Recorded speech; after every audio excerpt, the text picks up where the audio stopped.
Welcome back. It is still Good Morning Abuja on the Unity Station.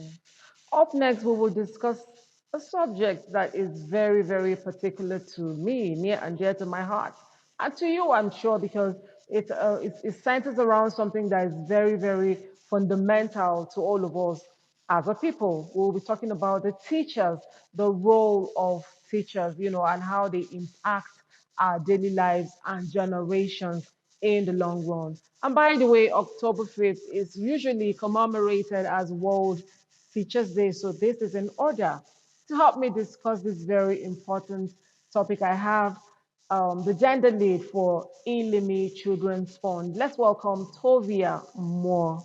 Good Thank morning, you. Tovia. Good It's morning. good to have you here. Thank you. It's my pleasure to be here. Talk to me about the role and impact of teachers beyond the classroom. Hmm. It's a very important topic, because the role and impact of teachers beyond the classroom cannot be overemphasized. It goes beyond them delivering their daily curriculum. Teachers embody uh, parental role also in the classroom. Our values as a nation, such as honesty, integrity, are all inculcated by the teachers in the students. The role of a teacher beyond the classroom cannot be overemphasized. Like a teacher's role goes beyond delivering their daily curriculum and teaching. They help to build the next generation of leaders. They inculcate the habits of honesty, integrity in the lives of their students because a child usually spends most of their hours at school. And who do they spend these hours with? Is with the teachers, right? So they are the first line of contact when there's something wrong with a child. For example, us at Illmi Children's Fund, we place teachers, like after us, next is the teachers with the work that we do. We try to empower them to be able to be first responders to students. For example, a child that is going through trauma, it's likely that the first person that will recognize what that child is going through is the teacher because this child spends more time with the teachers. Teachers are very observant. They know when there's something wrong with their children, and if they are better equipped, then they can provide, support to the kids. So I would say that their role is beyond the classroom because Absolutely. they wear multiple hats. They are teachers, they are parents, they are doctors, they are nurses. Teachers, like, they are everything for the child, for the developing child. Yes, they are That's everything. true. In your view, how would you see teachers, as more than just instructors in the classroom? How would you view them as nation builders? Okay, so that goes back to the first point, Yeah, right? seeing that it's their role to discover Yes, these children and harness yes, their exactly. potentials. They discover these kids, they help to harness their potentials. So for a parent, I would say if a parent really wants to know more about their child, I think the person that you should speak to is the teacher. Because kids do this thing where they talk a lot.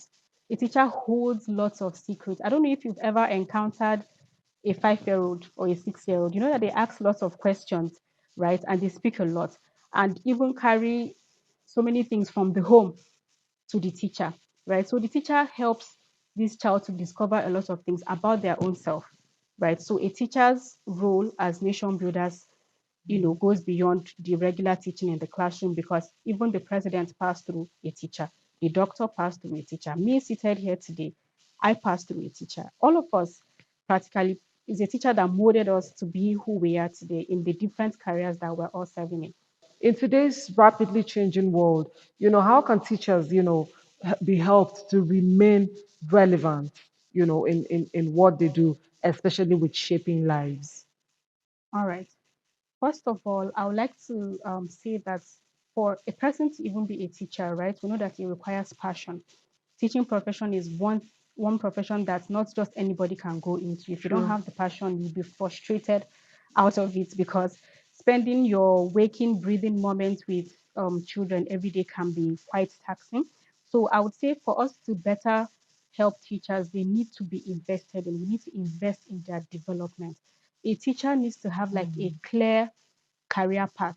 Mm. Okay, I'm starting as a teacher today. In the next 5 years, after getting like 5 years of experience, this is the next level I'm supposed to be in. In the next 10 years, I'm supposed to maybe be a vice principal or something. It needs to be like a clear career path for teachers in their development so that people can envy the profession, want to partake in this profession when there's a clear career path. But most times when people hear somebody say, I'm a teacher, it doesn't carry like prestige, just a teacher. They just look at you like, is she just a teacher? He or she is just a teacher. But when a teacher knows like I have a clear career path, I have goals, I need to, there are levels I will need to reach in this place that makes me, you know, that elevates me, then I think it's be encouraging for people and even those that are currently in the teaching profession. And also we need to also invest in their development. A teacher needs to constantly improve themselves. Like the world is currently changing. There's a lot of technological advancements that we're all witnessing.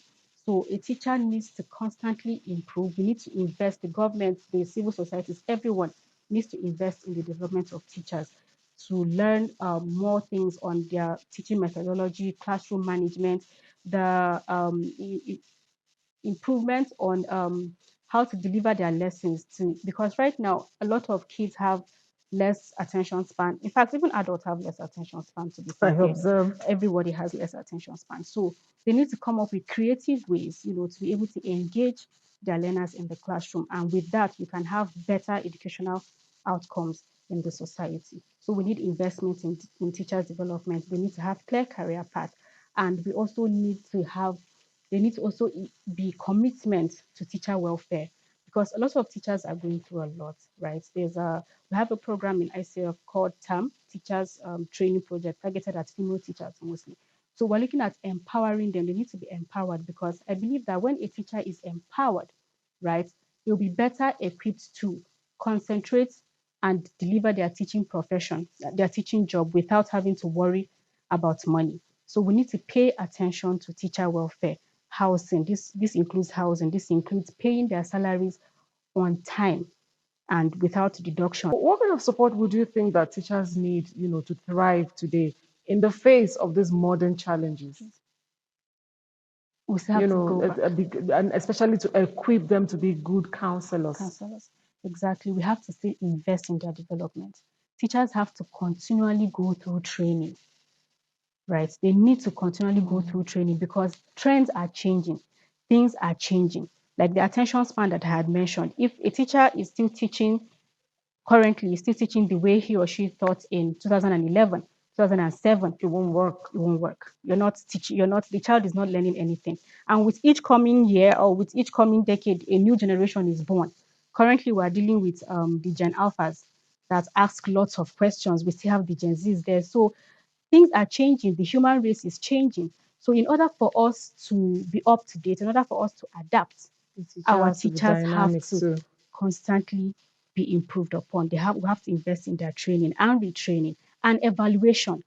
Okay, a teacher has to, after going through this training, there should be an evaluation to see the impact of this training so that you're investing in what actually works. So by the time we do this evaluation, if we notice the gaps, then we can go back to the drawing board. What didn't we do right? What do we need to do right? Then we can come back to it. So by the time we enforce these changes, right, then our policies now ceases to become ceremonial activities. For example, now we're saying minimum wage is 70,000 naira, but a lot of places, a lot of people are still not earning up to that amount. We're saying teacher welfare, housing, mortgage, subsidies, and all that, but these things are just documented in paper and are not actually being implemented. So we have to constantly check our implementation and evaluate. With evaluation, we can identify gaps and then go back to the drawing board and see how we can fill up these gaps. Well, I'm hoping and praying there are still young people out there who are zealous and passionate about becoming teachers. What would you say to them? Well, we currently understand that a lot of things are not truly right with the current system as it has to do with teachers, their salary, their housing and everything. And current with the current brain drain that is currently going on, where the developed countries are using juicy incentives to take our teachers to their country where they give them better pay, better working condition, better environment, student teacher ratio. This is also another problem. In the country currently, we're having in some schools where a teacher is supposed to manage 100 students. we know that That it's not is. feasible. Realistically, that shouldn't be the case, but that is still what is practiced. So, with the current improved conditions that the developed countries are offering, our teachers are running, they are getting the certificates and they are jabbering to go and, enjoy better. And so, we should emulate some of these things that they're doing because as it is currently, teachers should be seen as partners in nation building as Mm. opposed to service providers. I'm sure when we view teachers as partners, then we know that the investments we're giving them would be appreciated. They would look back and better appreciate them so that they can deliver their best. So for every young person out there who is aspiring to be a teacher, if this is Mm. your passion, do not lose hope because teaching profession is the only profession that actually allows you to have a legacy that outlives you even while you're gone. So keep on going and let's all work together to ensure that every teacher out there is supported, is celebrated, and it's encouraged to attain the highest professional development out there. Thank you, Thank you. Tovia, for coming. Quickly give a shout out to a very special teacher. Anyone? Mm, Kindergarten, secondary, tertiary? okay, I'm going to give a shout out to a teacher that taught me when I was in SS1. Am I allowed to mention Don't, names? well, sure, go ahead. All right. His name is David Johnson. He was more than a teacher for me and many of my friends that I know. He was a teacher, he was a mentor, he was a counselor, he was our confidant, and it was with his help and his guidance. But that phase of adolescence was smooth for me and many of my friends that I know. So thank you so much, David Johnson, for the wonderful work you did. Thank you. And thank you for coming on the show. Thank you. I've been interacting with Tovia more. She's the gender lead for Illmi Children's Fund. From my end, I'd like to give a special shout out to Dr. Chike Onwe, my university lecturer. Man grounded me, from early on and gave me all the rudiments to be a very, very renowned and sound broadcast journalist that I am today. So here's a big thanks and shout out to you. So a big love to all the teachers around the world. Thank you for all the works that you do for humanity. It is a Thank you. labor of love, and your reward will sure come. It is still Good Morning Abuja. We'll take a short break. Be right back for more.